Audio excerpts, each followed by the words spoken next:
Hello? Hey, how's it going, man? My Hi. audio messed up? Your audio's a bit loud there. I've just turned you down though. So I speak now, there, mate. Okay. Is that better? That's much better. How you doing? So your name is Doing all right. Tom Foolery, Thomas Foolery, I'm Yes. assuming, and you're a streamer or something, and you debate vegans. So I don't want to make it sound like I like run around trying to dunk on vegans. I've tried to understand veganism as much as possible, but everybody I've debated on it just to my uh from my perspective, they just don't make sense. So if I could just like give you, I guess, the best arguments against it and why I have an issue with it. yeah, go for it. Okay, so the most people, I guess, say that like we should extend morality to dogs because that would be, or like animals in general, because that would just be the better thing to do. And then they move into like utilitarianism. But I don't, from my perspective, I don't understand like what people think morality is there for then in that case. Like to me, we have morality so that we can all have a society together, so we can all live together. Like if we didn't have these rules or these like boundaries, then we wouldn't be able to live in a society together. And so the more like ethics and morality that we build on, hopefully the more like harmoniously we can live together. Mm, Um, mm. So you're a so social what contract what theorist. well, so I would want to know like what is it that you think morality is for then? Okay, so I would say that when we talk about morality, I'd say that when we're talking about morality is a method of judging our behaviors in terms of actually achieving our goals against a standard. So I think that what we're doing in terms of ethics, it's like, so morality, the word is derived from the Latin moralis, and that was a basically derived from the Greek ethikos. So that like the Latin origin of morality and the Greek origin of morality relate to, well, what actually translates to pertaining to behavior, and it's a behavioral analysis whether we judge something as actually good or bad. Later, in terms of like the medievals and the development in terms of Christianity and onwards, morality started becoming known as like a noun, right? Where we start talking, and people started taking almost an understanding of morality relating to some sort of thing which was good in itself, right? Like almost an object where you go and touch it and it's like, oh, that was very good. Or you talk about value sets where you say, these are my morals, right? And this relates to like the moral of the story. The moral of the story was X, but in reality, morality and ethics is an evaluative judgment of whether a behavior was successful in terms of a standard which exists in our experiences. And often I would say that relates to a subject means ends relationship. So when an individual actually tries to attempt to obtain some sort of goal, that becomes evaluable in terms of a function. So now I can say whether that was successful or not. Now, if I don't apply that, I get what's called like Hume's guillotine, where when I try to describe morality as a noun and not a functional concept. Hume kind of pointed out that there is no reason to think this is good. Where are you deriving this goodness from? You're trying to derive an ought from an is. Now, the response is that no, oughts do exist already in our behaviors, in our natures, in what exists in reality. And that's what the Greeks understood as well when we talk about ethics and morality. So when I say we're talking about ethics and morality, I'm talking about behavioral judgments of whether they are actually bringing around desired or desirable ends. So you're talking about the utility of it. No, a utilitarian position would say, so a utilitarian position would be saying something like, I don't necessarily mean utilitarian. I just mean like there has to be some value in the outcome in order for this to be good, right? well, more like what we are we are judging whether this behavior will lead to, like, whether it will actually allow us to fulfill our function. So it's an evaluation of whether the behavior itself was correct, not whether the behavior led to correct or led to positive outcomes. But that can be a part of it. Like, are you trying to, if you're trying to desire something which is like undesirable, then you could see that being a meta judgment. You're actually engaged in a behavior which is producing behaviors which is producing something which you actually wish you hadn't produced. If so, you get you see what I'm saying. So, like, stealing by itself is wrong. It's not the outcome of somebody losing something. Yeah. It's the action of stealing that is wrong. Yes. And how do we know this? But I would say that the individual losing it is essential to understanding what stealing is, right? You can't understand what stealing is. This is where I would separate from a Kantian, where a Kantian would just say that the action, the intentionality, is what we are talking about. Well, the Hegelian system would basically say, look, you can't understand the intention without the desired consequence. It's the fact that you are trying to engage in a means-ends relationship that we are judging. Like, have you chosen a relationship with other individuals which is rational? Are you engaging rationally with others? Are you engaging rationally with yourself? And that's what we're judging. And that would be judged against I would say what we understand ourselves to be, our nature. Now, I think we're in a process of understanding our natures better and better, and that we produce actions and behaviors which reflect that nature to a greater overall possible degree.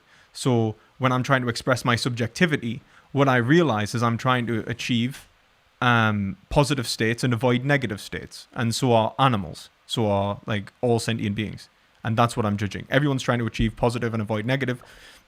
My behaviors are ways in which I engage in that that means ends relationship. I express my subjectivity, my freedom. And so the expression of freedom for every individual should become essentially the ruling principle in terms of ethics. We try to express freedom to the greatest overall possible degree.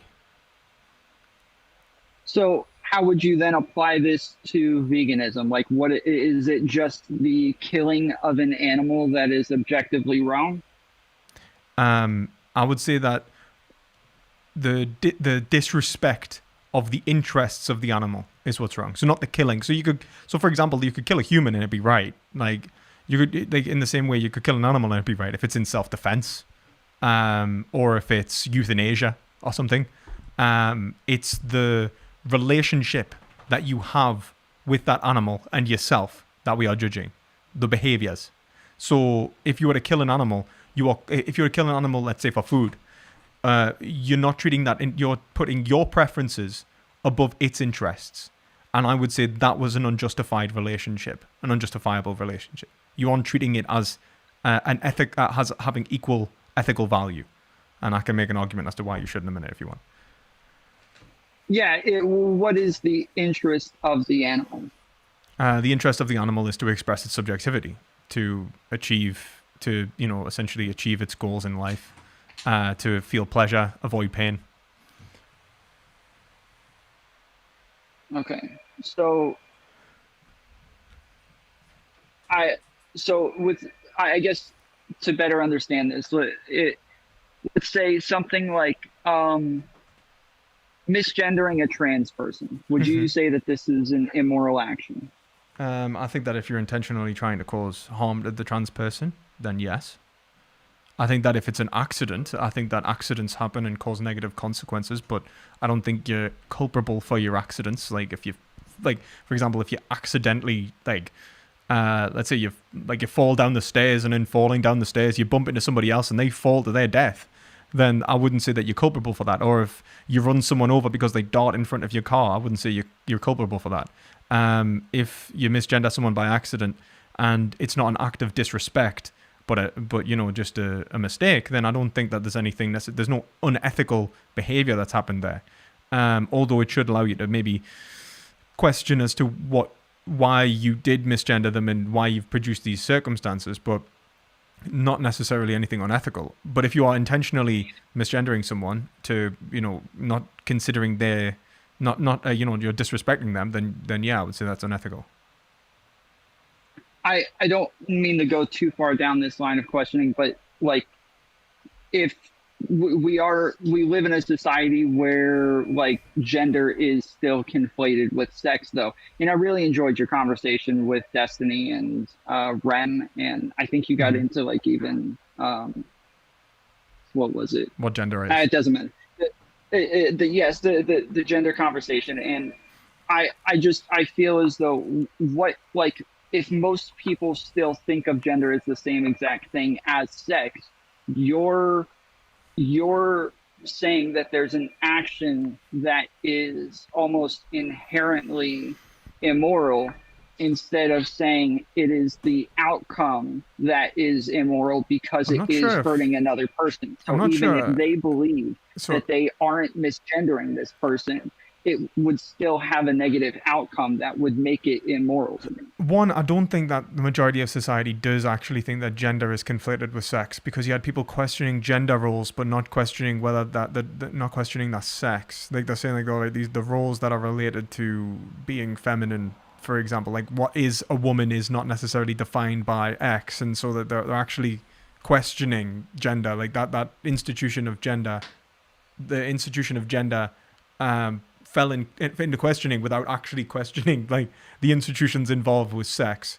Um, but like let's say you could still have a society which was wrong, and you could take like, so even if we accepted that, you could say like, look, yes, actually the majority of people do think this way, but if we run the logic to its final course, then what we can see is this separation between what seems to be a performative function of an individual within society and what is um, a physical characteristic.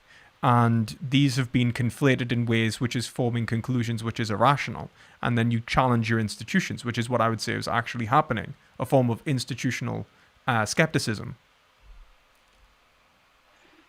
Yeah, I mean, I think for the most part, I agree with you until I like understood prototype theory. I suppose I didn't really agree with uh, gender not being the same as sex, but in that case, okay, so like to me, it's still like okay, so it's the action that causes a negative outcome, not the negative outcome that makes the action immoral. But wouldn't aren't those two the same thing in the end? I think it all becomes, yeah, I think it's all the same thing. The subjectivity of what we're discussing, like what we're evaluating is the expression of subjectivity.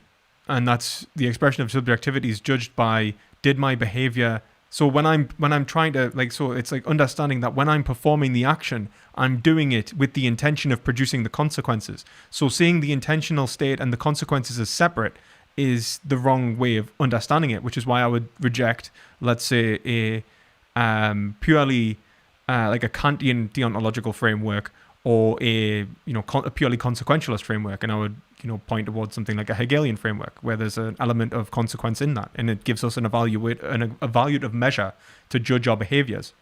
It's like, did our behaviors actually lead to the consequences we were hoping them to lead to? And if we keep producing these behaviors, are they going to continuously, our intentions being what they are they actually doing what they're intending to do? Are we actually expressing our subjectivity, or are we only attempting to express our subjectivity and failing each time? Okay. So, and then just a minute ago, before we started talking about gender, I think you said you wanted to explain actions that would get in the way of an animal's interest. Well, I just think that any kind of act of frustration, so like anything that, like, so for example, you kind of know this intuitively. When you beat a dog, it doesn't want you to do that. It would resist it. If you do the same things with cows, chickens, and pigs, and you cause them pain responses, you're actually hindering their subjectivity. The pain response comes with a natural reaction to flee, to avoid that negative stimuli. The will of the animal, or the subjectivity of the animal, is the intentional states of, oh god, thank you for the follow, is directly related to the actions of the human. You harm the animal, it seeks to avoid the harm. You are, the interests of the animal are tied into its experiences and what kind of world it wishes to bring around, even implicitly. Animals act to bring around a means ends relationship which ends in their physical satisfaction, right? They want food, water, shelter, comfort, the same things kind of physically that humans do. They just don't have the psychological complexity to want things like, I don't know, I don't know, poetry and I don't know, they're not going to sit and watch like existentialist films and stuff. Although I guess that would be a form of suffering for us all. But the thing is that they don't necessarily seek meaning in the same way that humans do, but they do have a subject-object relationship with the world, which tries to express their well-being. And I think that we can respect that. And in not respecting that, I would say that we're being irrational. Okay, so like in killing them for food, we are getting in the way of their interest, assuming their interest to live. Well, not just their interest to live, but also their interest for like other experiences. Like, so when I was let's look at it like this: an animal has an interest in experiencing. We can observe that an animal has an interest in experiencing well-being, and it might not observe this, but we can see that the interests of the animal are to have continuous well-being for the greatest overall time, to the greatest overall extent. So an animal will live the best life, quote unquote, that it could live if its well-being exceeds its suffering for the longest period of its life. Okay, it would have expressed its subjectivity to the greatest overall degree. Now,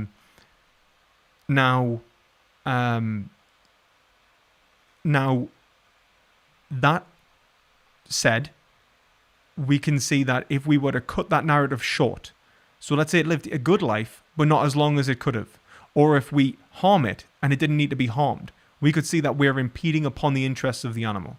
Now, the only reason that we would have to do that would be justifiable, was if the interests of the human superseded the interests of the animal. Now, I would say that can happen in terms of a confliction in duties, where like, okay, if I've got to, kill an animal that attacks me, or something like that, fair enough. But if it's, a point at which I did not need to do, like, to act this way towards the animal, then I'm using it as a means to an end. I'm treating its interests as subordinate to my own. I'm not recognizing them as inherently valuable. Their value is subordinate to the value that exists in my life, and I'm actually treating them as lesser. And that is an exploitative relationship. So I would say that in producing animals for food, when we can eat plant products, that we are exploiting animals. So then, can I assume that, like, if we didn't have farming the way we did now, everybody would just be vegetarians in the future? Well, I mean, I don't think vegetarianism is a good system either. So do you know what happens in farming which leads to animals suffering, for one? Well, I mean, like, there's lots of things, like them all being packed in together, like them all being not able to live in the wild, them, the way that they're shocked and herded in different areas, like. Mm-hmm. And then their eventual slaughter, but let's look at vegetarian industries, right? All of those industries must produce pain and suffering for animals. People don't realize it, that, for example, thank you for the follow, but all of the, I need to turn that down. But all of the, let's say all the chickens, for example, that are produced for the egg industry, all the hens, all of the males have been killed at birth, for example. Like, they were just blended, usually alive, or gassed at birth because they're not profitable. The chickens themselves are debeaked. They have a searing hot blade that goes through their beak, which has the sensitivity of a cuticle. So, it actually causes them a great deal of suffering. The amount of eggs they produce and that they've been bred to produce, weakens their bones to the point in which they have fractures and suffer. So, like, when you talk about the egg industry, the milk industry, like, the milk industry's got to, impregnate cows, artificially inseminate cows, so, like, basically sexually assault a cow, and And if you look at the I'm process, sorry. it Real actually quick. is horrible. I, Um, I it's really quite real brutal. quick. My question was like, if we stopped doing all of this, Yeah, then we like, and would be we vegan. everything was according to you, then like ethical, then that's when you would change to uh vegetarianism. No, well, that'll be veganism, right? So that's like the difference. Like vegetarians would consume milk, dairy, like dairy, eggs, that those kind of products. Vegans would say that those any animal product is unethical. So we stave away from all animal products like leather and so on. Vegetarianism is a conceptual half measure. Um, it doesn't actually express subjectivity to a greater extent. It's not actually more ethical than meat consumption.